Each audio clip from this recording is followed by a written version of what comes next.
बिस्मिल्लाहिर्रहमानिर्रहीम, मैं उतार डेंट्स और आप देख रहे हैं STTV। ज़राअत के बारे में पाकिस्तान की बैकबोन समझी जाती है। 21% GDP का कहा जाता है कि ज़राअत से आया है। 60% के करीब लेबर फोर्स ज़राअत में है, बट प्रोडक्टिविटी कुछ भी नहीं है। और जो फार्मर है वहाँ पे जो लेबर है वो कोई बहुत खुशहाल नहीं है, बहुत ज़्यादा कोई वेल टू डू नहीं है। और ये उस वक़्त हो रहा है जब ज़मीन की भी कोई इतनी ज़्यादा किल्लत नहीं है। अब अर्बनाइजेशन हो रही है, घर शर बन रहे हैं, बट इतनी किल्लत भी नहीं है। कहा यह जाता है कि गुज़िश्ता 20-30 सालों में मॉडर्नाइजेशन नहीं हुई, ख़ास तौर पे टेक्नोलॉजी में। तो सीपेक एक ऐसा प्रोजेक्ट है जिसके ज़रिए हम एग्रीकल्चर को तवाना कर सकते हैं और मॉडर्न ग्राउंड्स पे उस्तवार भी कर सकते हैं। लेकिन सबसे बड़ा इशू जो है वो टेक्नोलॉजी ट्रांसफ़र है। वो आपको मछली तो दे देते हैं, मछली पकड़ने के लिए जो ऊपर जैसे पंजाबी में या उर्दू में गंडोया कहते हैं, बेट है, वो भी शायद दे दें, बट वो किस तरह उसको दोबारा लगाना है, दूसरी दफ़ा करना है, वो चीज़ हो नहीं रही। सीड की टेक्नोलॉजी किस तरह है। तो हमारे साथ आज हैं प्रोफेसर गुलशन, यूनिवर्सिटी प्रोफेसर हैं और हैंड्स ऑन उनका काफ़ी तजर्बा है इस सिलसिले में। और उनके बकौल स्मॉल सॉल्यूशंस, हैंडी सॉल्यूशंस ऐसे हैं जिनके ज़रिए हम लीप फ्रॉग कर सकते हैं। डॉक्टर साहब, वेरी वार्म वेलकम। थोड़ा सा हमें 1-1.5 मिनट के लिए बताएं कि सॉल्यूशन मतलब क्या इश्यूज़ के हैं। छोटा फार्मर जो है वो एग्रीकल्चर में उसको किस तरह उस्तवार किया जाए एज ए बैकबोन आगे चलने के लिए, और हम सीपेक और चाइना से ही हम क्या सीख सकते हैं। बहुत शुक्रिया। अगर आप बात करें छोटे फार्मर की, तो छोटे फार्मर जो है वो ज़्यादा अच्छे तरीके से अपने ज़मीन को, जैसे हम अपने पौधे को देखभाल करते हैं ना, तो हर, बल्कि छोटा क्या बड़ा फार्मर भी अपने पौधे, अपने ज़मीन को जो है वो पौधे की तरह डील करता है। उसको पानी देता है, पानी के बाद उसकी जो है वो ग्रोथ कर देखता है, फिर जब वो बाली निकल रहा होता है, उसमें से फ्रूट निकल रहा होता है, तो वो खुश हो रहा होता है। तो इसी तरह वो चाहता भी है कि जब ये फ्रूट, जब ये हार्वेस्ट मैं करूँ तो उससे मुझे कुछ वापस भी आए, जिससे मैं अपने बच्चों का पेट पाल सकूं, मैं अपने बच्चे की शादी कर सकूं। तो हमें उसको उस लेवल पे ले जाके उसको अच्छे अच्छे सॉल्यूशंस देने की इस वक्त ज़रूरत है। छोटा फार्मर जो है वो काम कर सकता है, लेकिन उसके पास टेक्नोलॉजीज़ नहीं है।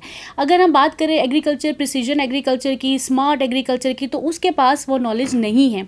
तो हमें ये सीपेक से ये फ़ायदा होगा कि आप अपने टेक्नोलॉजी ट्रांसफ़र हम उन्हें बताएँ, उनको ये बताएं कि हम जो ऐप है यूनिवर्सिटी, ये जो अपना आप लोग मोबाइल यूज़ करते हैं, मोबाइल में जो आप ये कैमरा है, कैमरे से आप बीमारियों को तशख़ीस कर सकते हैं और उसकी टाइमली जो है वो फंजीसाइडल एप्लीकेशन या बायो कंट्रोल एजेंट्स हम यूज़ कर सकते हैं। तो ये जो मोबाइल हम सुनने के लिए और व्हाट्सएप के लिए और इन चीज़ों के लिए यूज़ करते हैं, हम उनको इस कैमरे से अपनी बीमारियों की तशख़ीस भी कर सकते हैं। अच्छा, टेक्नोलॉजी ट्रांसफ़र्स के इश्यूज़ किधर है? टेक्नोलॉजी ट्रांसफ़र जो है वो लाइक एकेडेमिया और फार्मर और इंडस्ट्री, आप इनको, यानी हम अगर सीपेक के थ्रू चाइना से टेक्नोलॉजी सीखें और फार्मर्स को सिखाएं, वहाँ पे हम जो है इनको बता सकते हैं। फॉर एग्ज़ाम्पल आप इसी ड्रोन की बात बता लें, आप बायो सेंसर्स की बात कर लें, आप जो है कि जैसे अब फॉर एग्ज़ाम्पल आप मलेरिया किट है, वो 20 रुपये की या शायद 30 रुपये की इस वक्त बाज़ार में मिलती होगी। इसी तरह हम ये जो चाइना के पास या जो एडवांस कंट्रीज़ हैं उनके पास वो किट्स हैं। अगर वो किट हम यहाँ पे बना के अपने फार्मर को दें कि जब बीमारी आने वाली हो उससे पहले वो उनको पता चल जाए कि ये बीमारी आने वाली है, तो वो टाइमली फंजीसाइड की एप्लीकेशन करें, ताकि, और वीडीसाइड हम उनको बताएं कि भाई आपने इस वक्त वो जो किट है वो ये बताए कि आपने इस वक्त वीडीसाइड अप्लाई करना है, इस वक्त वो आने वाली है। तब जो है सोल्यूशन की तरफ ये जाएंगे और उनको जो है वो उनकी यील्ड इंक्रीज होगी। चीज़ में भी कोई जी, जहाँ तक बीज की बात है, आप इस वक्त पोटोहार रीजन में देखें कि दालें जो हैं नहीं लगा रहे लोग। मैंने बहुत सारे विजिट किए कि दालें 4 साल 5 साल पहले लगाते थे। लेंटिल की बात अगर हम ले लें तो अब वो कहते हैं हम नहीं लगाते, उसमें फ़ायदा कोई नहीं है। फ़ायदा क्यों नहीं है कि इस वक्त हाइब्रिड वैरायटी जो है वो बहुत सस्ती मिल रही है। हाइब्रिड वैरायटी का नुकसान ये है कि आप अगले साल नहीं लग सकती। अगर वो हमें एडवांस लाइन्स दें, हमारे एकेडेमिया को, हमारे रिसर्चर को, हमारे फार्मर को, तो वो अपने सीड मल्टीप्लाई करें, वही सीड अगली दफ़ा एज अ सीड यूज़ करें, सेल भी करें और सीड भी यूज़ कर लें। तो एडवांस लाइन वो हमें दें, वो टेक्नोलॉजी हमें सिखाएं या वो दे जर्म प्लाज्म कि हम वो लगाएं। हाइब्रिड तो आप लगा लें, खा लेंगे तो ख़त्म हो जाएगी। छोटे फार्मर के लिए भी कुछ मसाइल हैं, कोई पैसे के, कोई फाइनेंस? फाइनेंस के बहुत ज़्यादा इश्यूज़ हैं, मार्केटिंग चैलेंजेस हैं, फाइनेंस के इश्यूज़ हैं। अगर हम लोग हमारे जो माइक्रो फाइनेंस बैंक है वो हमारे साथ डील करें, फॉर एग्जांपल आप मशरूम कल्टीवेशन की बात कर लें, तो आपके पास ये पराली जो है, जो फार्मर हमारा जो सेंट्रल पंजाब का राइस के बाद उसको जला देता है, हार्वेस्टर करके उसको जला देता है, अगर वो जो पराली है वो आप पिकनिक एक मॉडल है पायदार निज़ाम काश्तकारी, आप उसमें यूज़ करें। उसमें हम छोटे छोटे से बेड बनाते हैं और बेड के ऊपर वो पराली डाल, जब सोइंग करते हैं तो ये उसमें पराली डाल देते हैं। मैंने खुद इसका एक्सपीरियंस किया। हमारे एक छोटा सा सेमिनार करवाया था, हमने उनसे नॉलेज लिया छोटा सा उनसे, और फिर हम उनके साथ एक ग्रुप में भी ऐड हैं, हम उनसे सीखते हैं। तो उन्होंने हमें बताया उस ग्रुप में कि आप ऐसे करें। उनकी वीडियोज़ भी हैं, आसिफ शरीफ साहब हैं, उन्होंने ये पायदार निज़ाम काश्तकारी जो है वो डेवलप किया है। तो उसमें ये होता है कि वही पराली जो फार्मर वहाँ ज़ाया कर रहे हैं, जो स्मोक क्रिएट कर रहे हैं, क्लाइमेट पे इतना बुरा इम्पैक्ट पड़ रहा है, तो वही पराली जो है उन्होंने एज अ मल्च यूज़ की और उसको, उसमें कोई फर्टिलाइज़र नहीं, कोई इरीगेशन नहीं, सिर्फ सॉइल मॉइस्चर को कंजर्व किया। और क्योंकि पराली उसके ऊपर पड़ी हुई होती है, जो न्यूट्रेंट होते हैं वो उसके से मिल रहे होते हैं, तो वो जो है उनकी इतनी अच्छी जो है, मैंने खुद अपना एक्सपीरियंस किया कि मटर मैंने सो किए और उसकी इतनी अच्छी यील्ड मैंने ली, तो वो हम उसके लिए यूज़ कर सकते हैं। फिर वही पराली जो है पैडी स्ट्रॉ मशरूम होती है, हम उसकी कल्टीवेशन के लिए यूज़ कर सकते हैं एज अ कंपोस्ट। तो ये छोटा सा सोल्यूशन है कि अगर हम लोग ऐसे, लेकिन फार्मर्स को आगाही देना बहुत इंपॉर्टेंट है, अवेयरनेस बहुत ज़रूरी है। ये बताइए कि कोई फंडिंग के मसाइल भी हैं फार्मर्स के लिए? जी, फंडिंग के इश्यूज़ है। फंडिंग एक तो फार्मर जो है वो ट्रेडिशनल क्रॉपिंग की तरफ जाता है। अगर आपने चाइना से हमने लेना है टेक्नोलॉजी ले और उनको डिसैमिनेट करके मॉडर्न ऑटोमेटेड फार्मिंग की तरफ लेके जाए, टनल फार्मिंग पे, tunnel farming, hydroponic, aquaculture, smart agriculture, लेकिन उनको सोल्यूशन भी साथ दें, साथ फंडिंग भी करें, फाइनेंस भी दें, हम उनके आउटरीच की टीमों के साथ मिल के, तो वो ज़रूर कर पाएंगे। फाइनेंस वगैरह जो बैंक्स हैं वगैरह, ये वो इस्तेमाल नहीं कर सकते? जी, वो कर सकते हैं, लेकिन उनको थोड़े से इस तरह करें कि उनको मॉडल्स भी बताएं ना, आप उनको मॉडल बताएं एक छोटा सा कि आप एग्रीप्रेन्योर कैसे कर सकते हैं, वुमेन कैसे कर सकती हैं, एक जो यंग हैं वो लोग कैसे कर सकते हैं। अब वो ट्रेडिशनल क्रॉपिंग कर रहे हैं, अब गंदम का थोड़ा सा देखें आजकल वो आ रहा है कि रेट पे लोग मायूस हैं कि हमने इतनी अपनी सोइंग की, अब 32 से 3900 पे रेट आया है, पहले 6000 था, 5000 था, अब ये है, तो वो फिर लोग ज़रा डिमोटिवेट हो जाते हैं। आप उनको ट्रेडिशनल से मॉडर्न फार्मिंग की तरफ लेके जाएँ और साथ हमारे बैंक्स हों, हमारे साथ फाइनेंस कंपनीज़ हों, ताकि वो हमारे साथ कोलैबोरेट करवाएं, उनको फार्मर को दें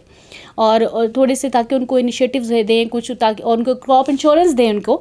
और लाइव स्टॉक पे बहुत अच्छा काम हो सकता है, लाइव स्टॉक सीमेंस प्रोडक्शन पे काम हो सकता है। और वो सीमेंस जो होते हैं, जैसे आपको एनिमल्स वाले जो लोग जानते हैं कि जब हमें हमारे पास अपना एक एक्सपीरियंस है हमारा फॉर्म का कि हमारे पास बुल अगर ना हो तो फिर हम अपने सीमेंस परचेज़ करते हैं, और वो सीमेंस जो होते हैं 1500-2000 का एक सीमेंस आता है और डॉक्टर की फ़ीस अलग होती है। तो अगर जो फार्मिंग वाले जो एनिमल जिन्होंने रखे हुए हैं, रेफ्रिजरेटर उनके पास है, वो सीमेंट कलेक्शन खुद करें ना, सीखें, टेक्नोलॉजी ट्रांसफ़र है ये, वो सीखें, फ्रीज़र में रखें अपने। और जब मैं 4-5 लाख का इस वक्त बुल नहीं ले सकती सपोज़, तो हम सीमेंस जो हम बाहर से ले रहे हैं वो हम अपना ही सीमेंस जो अपना हमने कलेक्ट किया हुआ है अपने बुल से, तो वो हम कर लें।